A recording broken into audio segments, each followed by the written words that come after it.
안녕하세요.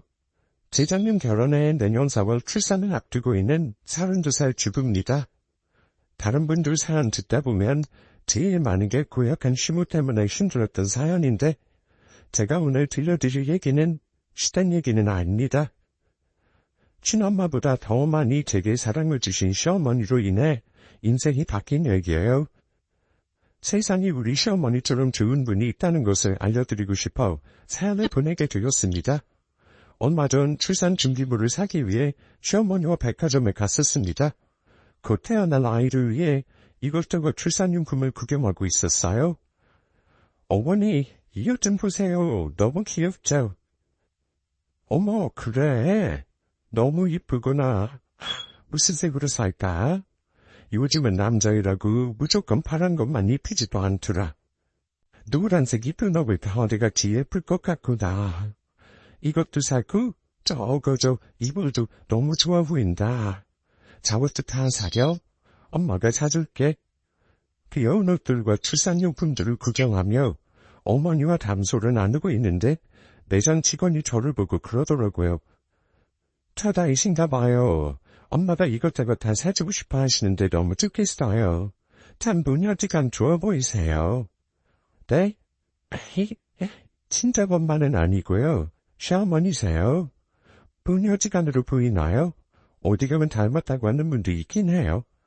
어머, 저는 두 분이 친 부녀지간인 줄 알았어요. 세상에. 어머니가 며느리 출산용품 사주신다고 같이 오셨나 봐요. 너무 좋으시겠다. 저런 시어머니가 어딨어요? 사준다고 할 때 다 사서 가세요. 네, 저야 어머니 정말 친딸처럼 잘해주세요. 어디 가면 늘 친모녀로 오해받을 만큼 저와 시어머니는 사이가 좋습니다. 가족이 될 인연은 정말 있는 건지도 몰라요. 결혼 전 처음 남편 부모님께 인사하러 갈 때만 해도 저는 부모님의 반대로 어느 정도 예상했었거든요. 그런데 처음 봤을 때도 시어머니는 저를 친딸처럼 대해주시고 마치 원래 알던 아이 같다며 우리 식구 되려고 그런 거보다 하시면서 제 손을 잡아주시고 안아주셨던 기억이 납니다. 시부모님이 혹시 나를 마음에 안 들어하실 수도 있겠다 생각했던 이유는 제가 엄마 없이 간부가정에서 자랐기 때문이에요. 저는 엄마에 대한 기억이 아예 없습니다. 친정아빠 말로는 제가 3살 때 이혼하셨다고 해요. 왜 두 분이 이혼하셨는지 이유를 아빠에게 정확하게 들은 적은 없었습니다. 제가 물어도 늘 나중에 혜인이가 크면 이해하게 될 거라는 애매한 말씀만 하셨어요. 하지만 친할머니 댁에 가면 할머니는 저를 볼 때 반가워하기 전에 늘 한숨을 먼저 쉬셨습니다. 아유, 불쌍한 걸. 못된 엄마 때문에 이어진 것이 고생만 하고. 어머니, 애 앞에서 말 조심하세요. 내가 틀린 말 했냐? 세상 전체에 지 새끼보다 다른 놈이 좋다고 침 나가버리는 년이 어딨어. 내가 그 생각만 하면 매일 가슴을 치면서 일어난다. 혜인이 다 듣잖아요. 그만요. 애가 무슨 죄예요? 다 어른들 잘못이지? 내 새끼 불쌍해서 어쩌나. 너도 젊은 나이에 남자 혼자 애 키울 생각하지 말고 새 사람 만날 생각을 해야지. 어? 그런 말 마세요, 어머니. 혼자서도 혜인이 불안듯이 잘 키울 수 있어요. 할머니는 제 기억을 떠올릴 무렵부터 늘 만나기만 하면 저런 말을 하셨습니다. 저는 모른 척 들으면서도 저희들 무렵에는 그게 무슨 말인지 알 수 있었고요. 제 추측이긴 한데 아빠는 아마도 제게 친엄마 험담을 하지 않으려고 그러셨던 것 같아요. 그때 아빠가 30 중반이셨습니다. 지금 생각하면 정말 젊디 젊은 나이죠. 남자가 여자 도움 없이 혼자 아이를 키우고만 산다는 건 생각할 수도 없는 나이고요. 그때 아빠는 하필 다니던 직장에서 실직하고 경제적으로 되게 어려우셨대요. 나쁜 일은 한꺼번에 일어난다더니 하필 그때 친엄마가 집을 나가시고 혼자 저를 키우면서 마음고생 몸고생 많이 하셨다고 합니다. 명절에 친척들이 모이면 꼭 할머니는 아빠에게 이런 말을 하셨습니다. 딸을 남자가 혼자 키운다는 게 말이 쉽지 보통 일이 아니다. 너도 이제 마음 잡고 세 사람 들여서 가정 꾸리는 게 좋겠어. 그게 혜인이한테도 좋은 일이다. 그런 말씀 마세요. 세상에 좋은 새엄마가 어딨어요? 계모라는 말이 그리 있겠어요? 저는 제 딸, 계모 밑에서 눈칫밥 먹고 크게 할 생각 없어요. 저는 재혼 안 합니다. 이 나이가 지금 몇인데 재혼도 안 하고 혼자 늙어 죽을 작정이냐? 요즘 세상에 애 하나 있는 거 흠도 아니야. 그리고 네 잘못으로 이혼하는 것도 아니잖아. 잔말 말고 엄마 말대로 해. 싫다는데 강요하지 마세요. 제 인생은 제가 알아서 합니다. 세장가를 보내려는 할머니와 친척들이 아무리 아빠에게 재혼을 권유해도 아빠는 꿈쩍도 안 하고 오직 혼자 저를 잘 키우겠다는 말만 하셨습니다.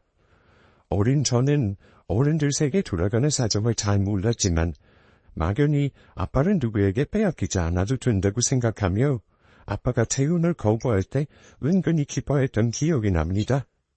어른이 되어서야 아빠의 그 마음이 얼마나 대단한 건지 알게 되었고요. 저희 집이 넉넉한 형편은 아니었어요. 하지만 아빠가 저를 위해 많은 것을 포기하시면서 애쓰셨다는 건 확실히 합니다. 지금이야 어린이집에서 아이를 봐주는 게 보편적인 거지만 저 어릴 때는 그렇지 못했어요. 그래서 동네 아줌마네 집에 얼마간의 돈을 주고 저를 맡기곤 하셨고요. 학교 가기 전에는 엄마가 없다는 게 어떤 건지 잘 몰랐습니다. 그런데 초등학교 가고 나서 다른 친구들과 내가 다르다는 걸 알았어요.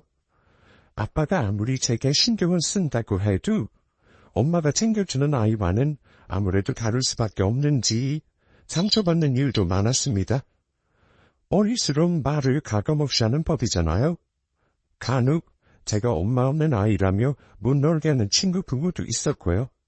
하지만 어려도 그런 거 아빠가 알면 속상하실 거라 생각한 저는 아빠에게는 전혀 그런 티를 내지 않았습니다.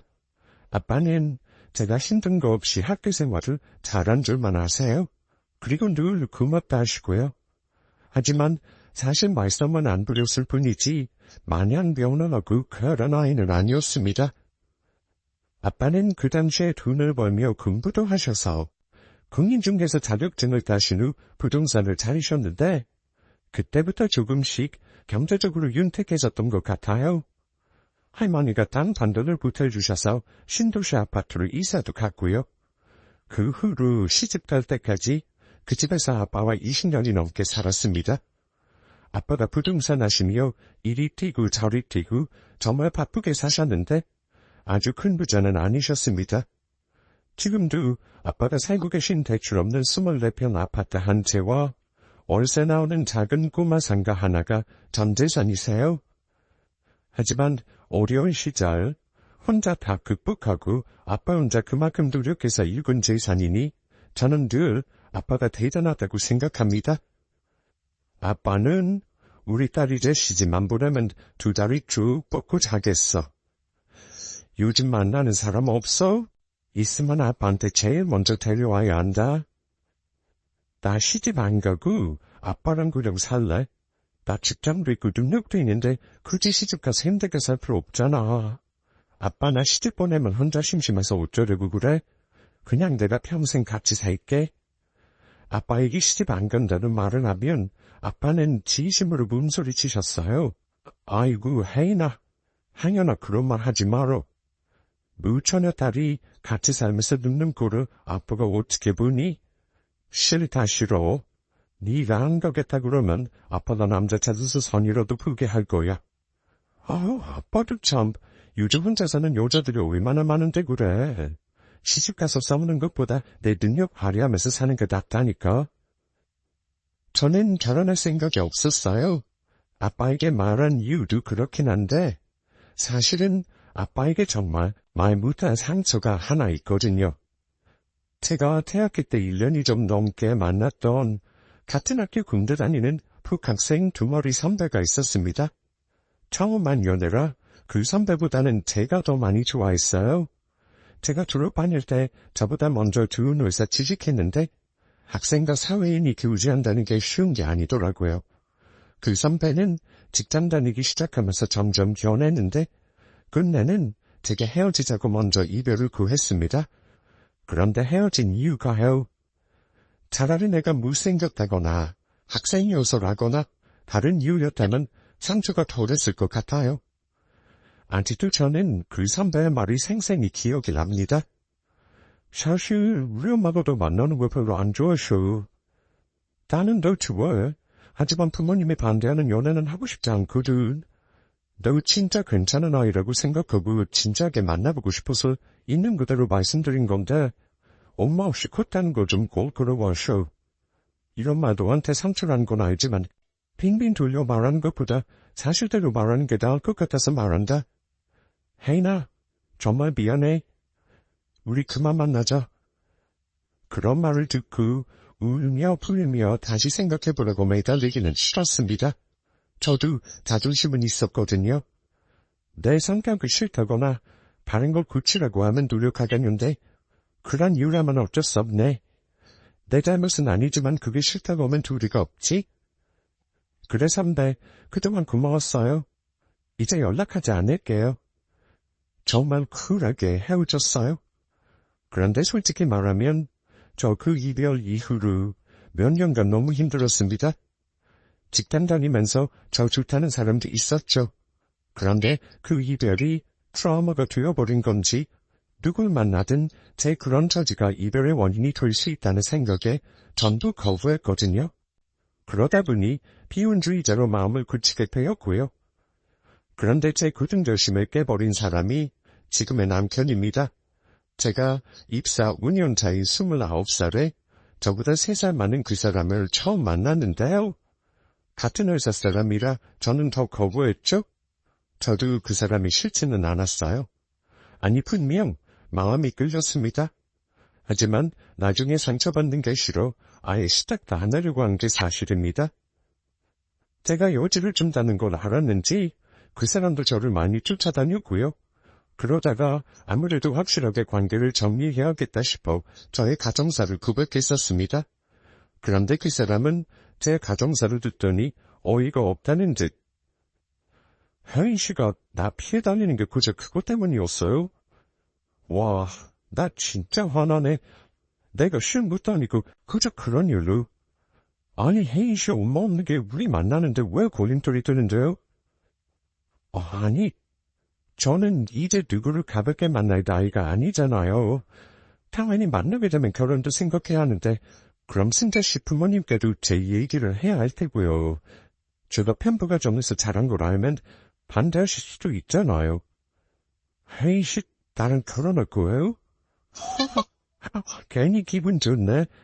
혜인 씨가 선택할 수 없었던 상황인데 그게 죄도 아니고 혜인 씨 잘못은 더더군다나 아니잖아요. 그런 걱정하지 말고 나 좀 믿어줘요. 힘들게 털어놓은 제 얘기를 듣고 어이없어하던 남편의 모습이 아직도 서운하네요. 그 순간 크게만 생각되던 걱정이 거짓말처럼 작아지는 걸 느꼈습니다. 그리고 제가 마음을 열게 되면서 우리는 교제를 시작했고요. 1년 정도 만나다가 우리 아빠에게 남편을 먼저 소개해줬어요. 우리 아빠야 말할 것도 없이 기뻐하셨죠. 이미 아빠 마음속에 사위로 자리 잡았는지 호칭은 처음 만난 날부터 김서방이었습니다. 그리고 남편 부모님께 인사하러 갈 때 얼마나 긴장을 했는지 모릅니다. 혹여 간부 가정에서 자란 저를 못마땅히 하실까 그게 제일 큰 걱정이었고요. 승자 씨 부모님이 나 마음에 안 들어 하시면 어쩌지? 나는 부모님이 운전하는 결혼은 절대 안 할 거야. 그러니까 혹시 내가 마음에 안 드신다고 하면 꼭 솔직하게 말해줘야 해. 어이구, 별 걱정을 다 해. 내가 대충 너에 대해 말씀은 드렸어. 우리 부모님 사람 보지도 않고 싫어하는 그런 분들 아니니까 걱정 마. 저와 달리 밝고 구김살 없는 남편은 딱 봐도 넉넉한 집에서 자란 귀한 아들처럼 보였는데요. 제 생각보다 집이 잘 살더라고요. 집이 서울인 건 알았지만 딱 봐도 좋은 아파트였고요. 인사하러 가서 알게 된 건데 남편 아버지는 대기업 임원으로 퇴직하셨고 어머니는 아직도 일을 하고 계시더라고요. 그런데 직업이 후들후들하게도 변호사셨습니다. 나중에 필요할지 모른다며 저한테 명함을 하나 주셨는데 꽤 큰 루펌에서 이러고 계셨어요. 알면 알수록 대단한 집이라는 생각에 제 어깨는 자꾸만 움츠러들었고요. 그런데 그날 저는 인사를 마치고 돌아오면서 눈물을 흘렸습니다. 슬픔의 눈물이 아닌 기쁨의 눈물을요. 두 분은 정말 기품 있고 좋은 분들이셨어요. 우리 신디한테 얘기 많이 들었어요. 우리 아들이 혜인 씨를 너무 좋아해요. 그래서 많이 보고 싶었는데 이렇게 보니 과연 좋아할만 했구나 싶네요. 감사합니다. 어머니 말씀 편하게 하셔요. 그래, 우리 가족 될 사람이니 편하게 하고 싶지만 그래도 오늘은 손님으로 온 거니까 준대할게요. 우리 아들하고 같은 부서는 아니죠. 사내 연애 어려우면 눈치 많이 보일 텐데 차라리 얼른 결혼해서 밝히는 게 마음 편하겠어요. 남편은 해벌쭉 웃으면서 그러니까요 엄마, 나 결혼 좀 빨리 시켜줘요. 엄마가 시켜주면 나 당장 다음 달이라도 결혼할 수 있다니까. 허, 신재야. 모든 일에 순서는 있는 거잖니? 혜인 씨 아버님이랑 상견례도 해야 하고 말이야. 그거 먼저 해야 하지 않겠어? 스스럼 없이 상견례 얘기까지 하시는 그 사람 부모님을 보고 내가 마음에 드시나 보다 하고 안도를 했죠. 아버님네 얘기 궁금한 거 이것저것 물으셨어요. 그래, 아빠랑 어릴 때부터 둘이 살았다고? 아빠가 재혼은 안 하신 건가? 네, 저 캐모 밑에서 크는 꿀은 못 본다고 재혼도 안 하셨어요. 부동산 하시면서 저 대학 졸업 다 시켜주셨고요. 나이 먹고 나서 아빠가 얼마나 힘드셨을까 깨달았어요. 저는 아빠를 제일 존경하거든요. 아빠를 제일 존경한다니 참 훌륭하구나. 뵙지 않아도 얼마나 훌륭한 분인지 알겠어. 딸을 이렇게 이쁘게 키워주셔서 우리 아들에게 시집 보내주신다면 우리가 너무 감사하지. 너도 혼자 공부하고 사회인 되는 게 쉽지 않았을 텐데 참 대견하구나. 저는 예비 시아버지의 그 말을 듣고 그만 눈시울이 뜨거워지고 말았습니다. 아, 나를 이렇게 봐주실 수도 있는 거구나 하는 생각에 그동안 내가 얼마나 미련을 떨고 혼자 자격지심에 빠져 산 건지 깨달았고요. 양가 부모님께 그렇게 결혼 허락을 받고 나니 결혼 준비에 속도가 붙었습니다.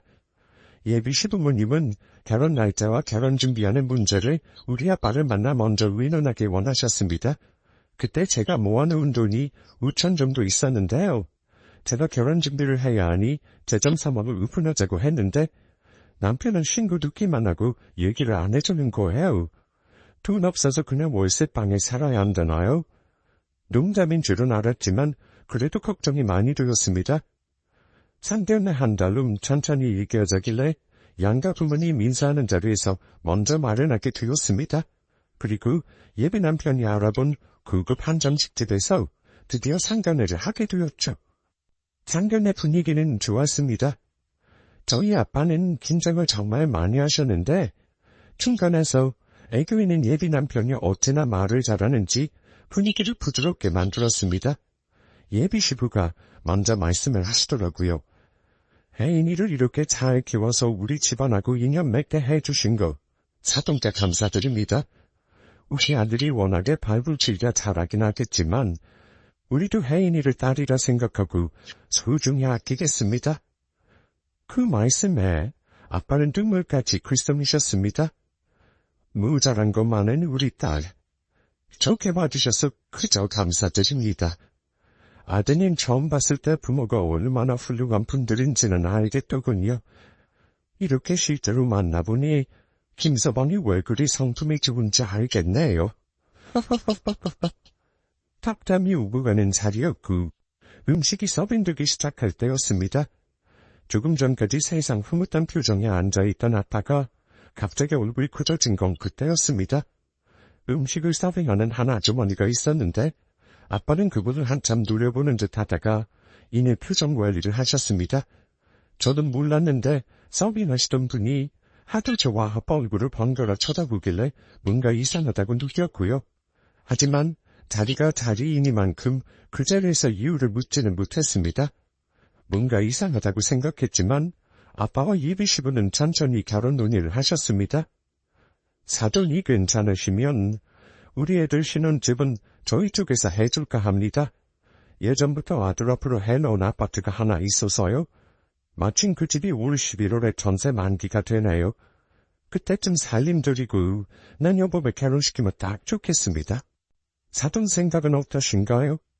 제일 큰 문제를 이렇게 부담해 주시니 너무 감사드립니다. 저도 딸이 훈수랑 예단 잘해가도록 지원해 줄 테니 추후에 혜인이 통해 말씀해 주시는 게 좋겠네요. 다른 얘기가 오가는 끝에 저는 뭔가 위화감을 느꼈습니다. 그릇 정리를 하는 아주머니가 유독 우하는 얘기를 주의 깊게 듣고 있다는 생각이 들 때쯤이었어요. 시어머니가 이러시더군요. 새아가가 몸이 좀 약해 보여 큰일이네요. 저는 여자도 일을 해야 한다고 생각하는 사람이지만 혹시 조금 쉬면서 다른 공부하겠다고 하면 도와주고 싶은 마음도 있습니다. 새아가, 너는 어떠니? 어머니 말씀은 고맙지만 저는 월급이 너무 소중해요. 월급보다 더 많이 버는 일한다면 당장 때려치우겠지만요. 제가 웃으니 어머님이 그러시더라고요. 그래? 그럼 내가 상가 건물 금실 난 게 하나 있는데 거기서 하고 싶은 사업하게 해줄까? 자리도 좋은 데다 카페 같은 거에도 월급보다 많을 거야. 물론 네가 결정할 문제지만 한번 생각해봐라. 네가 한다 그러면 엄마가 부진급 안 받으마. 시어머니의 후탄한 말에 저희 아빠도 웃으셨습니다. 네, 저희 시부모님은 제가 아는 것보다 재력이 월등하셨어요. 자그마치 우층 상가 건물에 건물 주셨거든요. 거기서 나오는 월세만 해도 월 2천이 넘는다고 들었고요. 결혼론이라 마무리되고 자리를 파했을 때였습니다. 예비 시부모를 먼저 배웅해드렸고요. 저는 큰 산을 하나 넘겼다는 마음이 한결 편해졌습니다. 그리고 저도 아빠와 집에 막 가려고 하고 있었죠. 그런데 그때 우리 테이블을 서빙하던 중년의 여성분이 저와 아빠 쪽으로 걸어오더군요. 아빠는 조금 전에 웃음 띤 얼굴로 예비 시댁 가족을 배웅한 게 무색하게 굳은 표정이셨습니다. 숙자녀, 너 이런 데서 보자니 사는 게 눈높지 않았나 봐. 이 새끼 버리고 나간 거면 좀 잘 살지 그랬냐? 아빠 말을 듣고 저는 굳어버렸습니다. 그 말은 저 아줌마가 그제 엄마라는 뜻이었죠. 너무 놀라 아빠만 쳐다보며 서 있는데 그 아줌마가 아빠한테 그러더군요.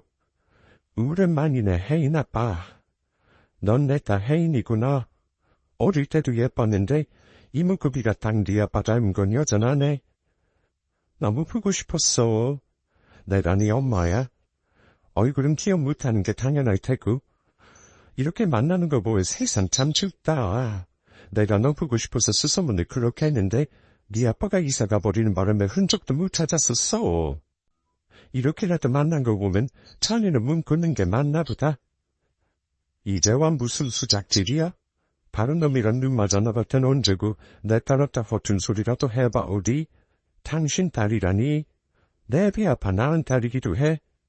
갑자기 나타난 생부라는 사람에게 어찌해야 하는 건지 갈피를 못 듣겠더라고요.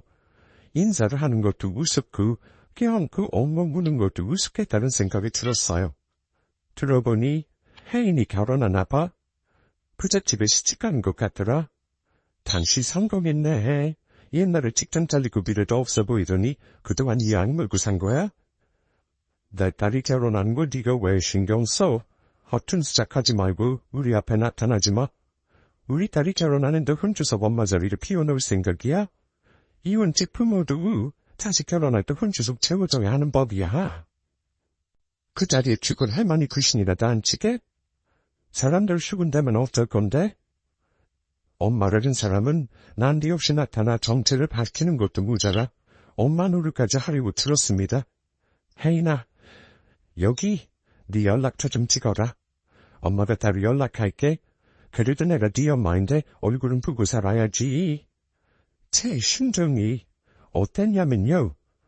어릴 적 엄마를 아빠 모르게 그리워하며 울었던 것들, 엄마에 대한 원망과 그리움이 한꺼번에 밀려오며 마음이 복잡했습니다. 그래도 내 엄마라는데 딸이 나를 조금은 보고 싶어 하신 게 아닐까 하는 마음에 저는 엄마에게 연락처를 알려주고 말았습니다. 아빠는 화를 내시면서도 제게는 친엄마니 어쩔 수 없다고 생각하신 것 같았습니다. 저는 말 한마디 제대로 하지도 못하고 아파서를 이끌려 집으로 왔습니다. 혜인아, 네가 엄마랑 연락하고 산다면 아빠는 말릴 권리는 없다는 거 알아? 그래도 너 낳아준 친엄마니까. 하지만 너 이제 다 컸으니 아빠가 엄마랑 왜 이혼했는지는 알아야지.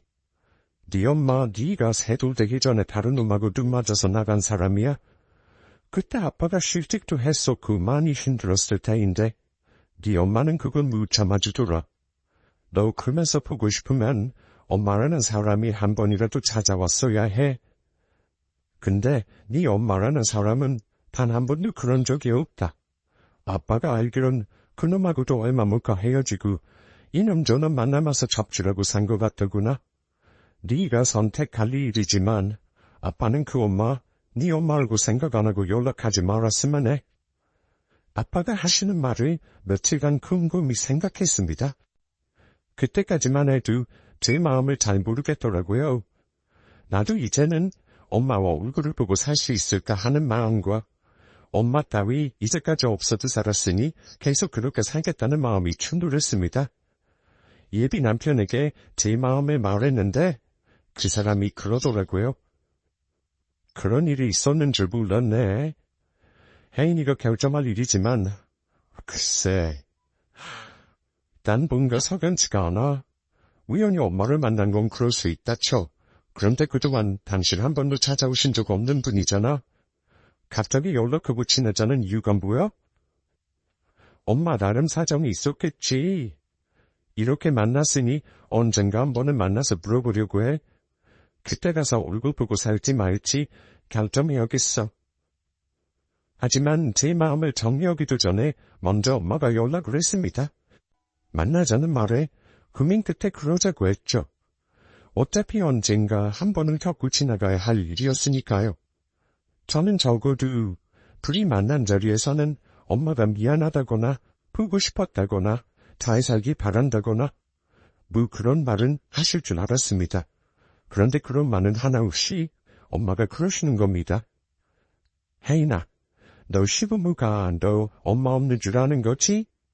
네 시집 어른들한테 엄마가 인사도 하고 네 결혼하는 거 의논도 하고 싶은데 넌 어떻게 생각하니? 시부모님은 저 엄마 없이 아빠 손에서 자란 거 다 아세요. 지금 와서 그러는 것도 좀 무섭고요. 그래도 너 결혼할 때 내가 앉아 있어야지. 그러려면 한북이며 혼수며 네 시모를 의논하고 싶구나. 네가 적당한 대로 날 좀 잡아보려. 무슨 의논을 하고 싶으신 건데요? 글쎄, 신혼집이면 예단이며 의논할 거야 많지. 내가 지난번에 들었는데 시모모가 건물주라며? 그럼 너한테도 줄 돈 많겠더라. 그건 부모님 돈이죠. 제가 무슨 권리가 있어요? 그런데 그건 왜 물으세요? 은근히 돈 얘기를 하는 엄마를 그때 알아봤어야 하는 건데 바보같이 저는 엄마가 예비 시어머니와 만나기 원한다는 말을 저를 위한 것인 줄로만 알았습니다. 사실 저도 엄마의 말을 거절할 수도 있고 다시는 보고 살지 말자고 할 수도 있었어요. 그런데 엄마를 미워하면서도 그리워하는 마음이 컸었나 봐요. 저는 엄마를 만나고 와서 시어머니에게 그런 사정을 말씀드렸습니다. 시어머니는 제 말을 듣고 나서 한참을 생각하시고는 이렇게 말씀하셨습니다. 새아가, 네가 마음이 많이 힘들었겠구나. 걱정 마. 엄마는 행여 그런 걸로 트집 좋고 너한테 마음 뜰 일 없어. 이미 너는 내 딸이나 다름없는 것. 네가 원하는 거니 내가 너희 친모 한번 만나보마. 그래도 네 친보잖니. 너 결혼한다고 하니까 이제라도 네 엄마 역할 조금이라도 하고 싶으신 것 같구나. 언제 시간 되는지 네가 날 잡고 우리 집에 한번 모시고 오랴. 고맙습니다 어머니. 제가 모시고 가기 전에 연락드릴게요. 다행히 어머니는 제 친모를 만나겠다 하셨어요. 빨리 숙제를 해치워버리고 싶은 마음에 그 다음 주에 바로 친모와 함께 어머니 댁에 갔습니다. 그런데 딸 결혼하는 사돈 댁에 간다는 엄마 차림이 너무 부끄러웠습니다. 새빨간 화장에 트러울린 파마머리와 무엇보다 성이라고는 없어 보이는 옷차림이셨습니다. 어서 오세요. 우리 새아가 엄마라고 들었습니다. 여러 문제 때문에 구구인하실 일이 있다기에 새아가에게 모시고 오라 했네요. 의논하실 일이라는 게 뭔가요? 아, 예. 우리 딸이 제가 3살 이후로 본 적은 없지만 그래도 제가 낳은 제 딸이니 그동안 마음이 참 아팠지요. 이렇게 시집간다고 해서 너무 기쁘네요. 사부인 보자고 한 건요. 제가 단도직입적으로다가 말하겠습니다. 우리 딸 신들게 나와서 그동안 어떻게 사는지도 모르고 산 건 아시지요? 애가 은행에 취직해서 돈도 잘 번 것 같더라고요. 엄밀히 말하면 애 아빠가 그동안 내 딸이 번 돈으로 잘 먹고 잘 산 거 아닙니까? 나는 자식도 하나 본 거 없이 이 나이 먹도록 식당에서 일하는데 말이죠. 하고 싶은 말이 뭐죠? 순간 어머니의 얼굴이 싸늘하게 굳었습니다. 저 역시 엄마 말을 들으면서 뭔가 잘못된 것 같다고 느꼈습니다. 네, 그래서 말인데요. 내가 낳은 내 딸이 부잣집에 시집 보내는 거니 그 값을 좀 찾으셨으면 하네요. 순간 저는 귀를 의심했습니다. 뭐라고요? 엄마, 미쳤어요? 아직도 결혼도 안 했어요. 엄마 지금 여기 어디라고 돈 요구하시는 거예요? 당장 나가요. 제가 생각을 잘못했네요. 애당초 여기 엄마를 데려오는 게 아니었어. 저는 벌떡 일어나 엄마를 일으키려 했습니다. 너는 좀 가만히 있어. 사부인, 제 말이 틀립니까? 어차피 우리 혜민이가 예단비 보내면 예물값도 보내실 거잖아요. 그거 저한테 보낸다 생각하시면 되죠. 예쁘고 직업도 좋은 며느리 데려가는데 생모인 저한테 딸 낳은 값은 주시는 게 맞습니다. 그 말하려고 왔네요. 말하고 나니 속이 다 시원하네. 너는 부잣집 시집가서 너만 잘 살면 그만이니? 네 아빠는 그렇다 치고 나는 챙겨야 할 거 아니야. 앞으로 네가 다달 용돈 줄 거 아니면 한 번에 내가 받아야겠어. 뭐 이런 개 같은 경우가 다 있는 건지. 예비시모 앞에서 창피한 나머지 그 자리에서 혀를 두께 물고 죽고 싶은 심정이었습니다. 거의 우는 표정으로 저는 엄마를 잡아 끌었고요. 엄마는 뚱뚱해서 힘이 나보다 센 건지 그 자리에서 꿈쩍도 안 하더군요. 제발 안 되자고요. 저 엄마 때문에 결혼이고 뭐고 다 못할 것 같아요. 세상에 이런 걸 보고 아들 결혼시키려는 시부모가 어디 있겠어요. 엄마라고 부르기도 싫어요. 제발 나가요. 그런데 그때 시어머니가 씩 웃으며 이러시는 겁니다. 혜인아, 그냥 놔둬. 네 엄마는 여기서 대답을 들어야 가실 것 같구나. 그래, 혜인 친모되는 양반. 지금부터 말씀 똑바로 하세요. 원하는 게 돈인가요? 뭐라 했죠? 딸 낳아준 값을 하셨나요?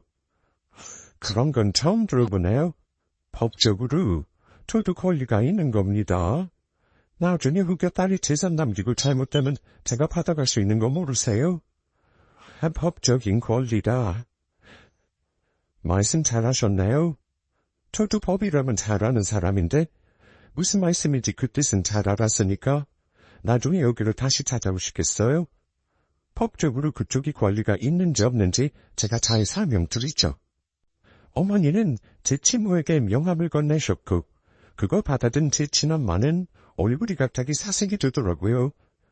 제 시모가 건물주인 건 알았지만 변호사인 줄은 몰랐던 겁니다. 여기서 멀지 않은 곳에 있는 사무실이니까 언제라도 오세요. 권리 찾겠다고 소송하시고 그러시면 제가 최선을 다해 대응해 드리죠. 물론 그 전에 제가 먼저 그쪽은 고소할 수도 있겠습니다. 무슨 말인지 아시겠어요? 어머니는 이렇게 말씀하시며 핸드폰을 슬쩍 가리키시더라고요. 녹음이 되고 있었다는 걸 본 엄마는 갑자기 벌떡 일어나시더니 제가 실언했네요. 낳은 값은 못 들은 걸로 해주시겠어요? 오늘은 이만 가보겠습니다. 나중에 결혼식에서 뵙죠. 아니요. 오늘 분이 우리 새아가 결혼식에 친모는 안 오셔도 될 것 같군요. 그동안 엄마 노릇 안 한 거 이제라도 하고 싶다면 제발 딸 결혼식에 오지 마세요. 아시겠습니까? 앞으로 우리 새아들 앞에 나타나 이런 식으로 괴롭히면 법적으로 철저히 대응할 겁니다. 당장 나가주세요. 엄마는 제가 끌고 나갈 필요도 없이 제 발로 사라지셨습니다. 저는 엄마가 가고 나서 시모 앞에서 펑펑 울었는데 어머니는 아무 말씀 없이 제 등만 어루만져 주셨어요. 그리고 나중에 혹시 도울 일이 있으면 꼭 말하라고 하셨습니다. 어머니께 너무 죄송하고 아빠에게도 미안하고 바보 같은 저 때문에 여러 사람 마음을 아프게 한 것 같았습니다. 아빠에게 그 얘기를 했더니 아빠는 당장 그 여편네 만나서 죽여버린 다음에 기우기를 날뛰셨습니다. 저는 다시는 엄마를 만나지 않겠다는 약속으로 아빠를 달래드렸고요. 그 후 일주일에 넘게 친모도 연락이 없었습니다. 연락처를 삭제해버렸고 엄마는 없는 셈 치이라 결심했고요. 그런데 얼마 되지도 않아서 엄마가 또 연락을 했습니다. 모른 척하려 했지만 일단 다시는 보고 살지 않겠다는 의사는 전달해야 했으니까요. 혜인아, 잘 지내? 지난번에 많이 놀랐지? 네 시모가 그런 사람인 줄은 몰랐지 뭐야? 이해해줘. 엄마가 사실 지금 많이 힘들어. 엄마 전에 같이 살던 사람이 엄마 돈을 다 들고 튀었거든. 그래서 혜인아, 엄마 이번 한 번만 도와줄 수 없을까? 한 2천만 원만 도와주면 다신 네 앞에 안 나타나마. 기가 막혀서. 지금 꼴랑 2천만 원 달라고 나한테 이런 짓 하는 거예요? 당신한테 2천만 원이 아니라 돈 10만 원도 줄 생각 없으니까 다시는 저한테 연락하지 마세요. 저는 엄마 죽었다고 생각하고 살 거예요. 결혼식장에 월십만 해봐요. 신고해버릴 테니까. 그런데 엄마는 그날 이후로 저를 전화나 문자로 계속 괴롭히셨습니다. 다니는 직장은 어쩌라는지 근처에서 보자마자 전화도 하셨고요. 한 달이 넘게 시달렸는데 도저히 안 되겠더라고요. 거의 스토킹 수준의 괴롭힘이었으니까요. 결국 저는 한 번 더 변호사인 시어머니의 도움을 빌리기로 했습니다. 시어머니는 엄마를 경찰에 신고해버리라고 하셨어요. 공갈 협박으로요. 그동안 제게 보낸 문자와 전화 내역을 모두 첨부하고 엄마가 돈 내놓으라고 한 녹취 자료를 가지고 저는 결국 경찰에 신고해버렸습니다. 얼마 후 피의자 출석이라는 연락을 경찰로부터 받았댔죠. 어느 날 전화통에 난리가 나더군요. 네가 엄마한테 이러면 안 되지. 감히 너 낳아준 엄마를 구설을 해? 너 당장 취하해. 너 그러는 거 아니다. 네 시모가 변호사라고 이래도 되는 거니? 벌금 내던지 감옥 가던지 하세요. 저는 합의해줄 생각도 없고 취하해줄 생각도 없어요. 취하해주면 엄마가 다시는 연락 안 할게. 이렇게까지 해야겠어? 그럼 다시는 저런 아빠 눈앞에 나타나지 마세요. 그 약속 안 지키면 언제라도 다시 구세해버릴 거니까요. 그 정도면 앞으로 함부로 나타나지 않을 것 같아 취하해 줬습니다. 너무 속상했어요. 아무리 남편이 싫다고 나간 사람이라지만 자식한테는 죽음의 죄책감은 있을 줄 알았거든요. 저를 기르지 않았으니 기른 적은 없다지만 그래도 낳은 적은 있어야 하는 거 아닌가요? 자기 배 아파 낳은 자식인데 어찌 저렇게 할 수가 있는지 너무 슬픈 마음에 한동안 참 힘들었네요. 제 친엄마라는 사람이 다르게 안 나타났다면 그냥 그리워만 하고 살았다면 더 나았을 것 같아요. 다행히 그 이후로 결혼해 사는 지금까지 친모는 연락이 없습니다. 정말 먹고 살기 힘들어지면 또 도와달라고 할지도 모르죠. 하지만 그래도 저는 모른 척할 생각입니다. 제 생각에 옳은 걸까요? 아직은 잘 모르겠습니다. 그래도 친모이니 자식된 도리는 해야 하는 건가요? 낳아줬다고 다 부모 대접해줘야 하는 거 아니니 모른 척해도 제가 벌받지는 않을까요? 제 사연 들으시는 인생 선배님들이 제게 현명한 조언을 해주셨으면 합니다. 아이를 가지고 보니 제가 한 행동이 다 업이 될까 무서운 생각이 들더라고요. 지금은 벌써 결혼한 지 2년이 지나고 있네요. 좋은 시부모님 덕에 저는 아빠 가까이 살며 챙겨드리고 삽니다. 제가 살면서 별로 복이 없다고 생각하고 살았는데 정말 남편복 스택복 하나는 감사하게 여기며 살아가야겠다고 다짐해봅니다. 아기 낳으면 아마 시어머니는 친엄마처럼 저를 돌봐주실 것 같아요. 지금도 저보다 철저하게 새 식구마저 준비를 하고 계시거든요. 저를 친딸처럼 아껴주시는 시부모님께 감사하다는 말씀을 이 공간을 통해 전하고 싶네요. 제 사연은 여기까지입니다. 긴 사연 들어주시고 공감해주실 선배님들 감사합니다.